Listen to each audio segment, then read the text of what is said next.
మీకు రైస్‌లోకి, సంగట్లోకి, అలాగే దోసలోకి, చపాతీలోకి అన్నింటిలోకి ఎంతో టేస్టీగా ఉండే ఒక పచ్చడినైతే చూపించేస్తానండి. చూసి ట్రై చేసేయండి. చాలా బావుంటుంది. ముందుగా స్టవ్ వెలిగించేసి ఒక కడాయి పెట్టేసి అందులోకి తగినంత ఆయిల్ వేసేసుకోవాలి.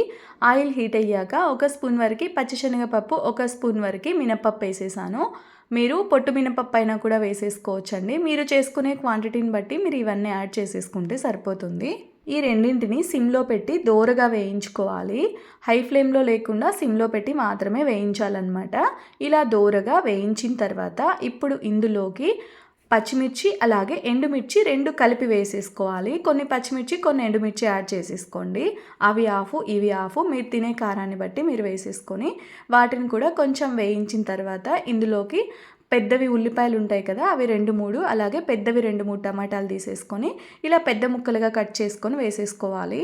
వీటిని కొంచెం సేపు వేగనివ్వాలి. ఇవి త్వరగా వేగాలంటే కొంచెం ఉప్పు వేసేస్తే సరిపోతుంది. నేనైతే కొంచెం కల్లుప్పు వేసేసాను.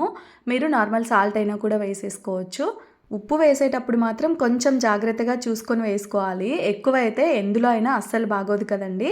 అందుకోసమే కొంచెం సాల్ట్ అయితే చూసుకొని యాడ్ చేసేసుకోండి. మళ్ళీ తక్కువ అనిపిస్తే లాస్ట్లో కావాలంటే యాడ్ చేసేసుకోవచ్చు. ఉల్లిపాయ టమాటా ముక్కలకి సాల్ట్ అంతా పట్టేలా ఒకసారి బాగా కలిపేసిన తర్వాత కొంచెం కరివేపాకు, కొంచెం పుదీనా, కొంచెం కొత్తిమీర అలాగే 6-7 వెల్లుల్లి రెవ్వలు వేసేసుకోవాలి. వెల్లుల్లి రెవ్వలు కావాలంటే ఇంకా కొంచెం ఎక్కువైనా యాడ్ చేసేసుకోవచ్చండి. వీటిని కూడా కొంచెం సేపు వేగనివ్వాలి. ఇవి కొంచెం వేగిపోయిన తర్వాత లాస్ట్లో చింతపండు యాడ్ చేసేసుకోవాలండి. చింతపండు నానబెట్టింది ఉన్నా కూడా వేసేసుకోవచ్చు. లేదు అంటే అప్పటికప్పుడు నీట్గా వాష్ చేసేసుకొని కొంచెం వేసుకుంటే సరిపోతుంది. చింతపండు ఎక్కువ ఏం అవసరం లేదు. టమాటా ముక్కలు, ఉల్లిపాయ ముక్కలు మరీ ఎక్కువ వేగనివ్వాల్సిన అవసరం లేదండి. ఇక్కడ చూపిస్తాను చూడండి. టొమాటో మీద పైన స్కిన్ పోయి కొంచెం సేపు వేగితే సరిపోతుంది అంతే.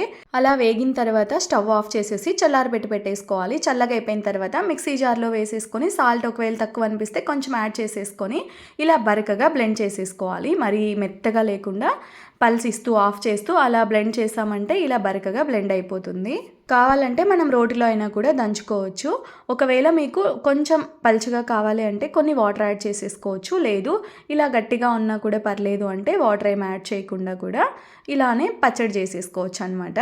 పచ్చడి అయితే రెడీ అయిపోయిందండి. చెప్పాను కదా, ఈ పచ్చడి అయితే రైస్లోకి, రాగి సంగట్లోకి, దోశలోకి, చపాతీలోకి అన్నింటిలోకి చాలా చాలా బాగుంటుంది. తప్పకుండా ట్రై చేసేయండి. Thank you for watching.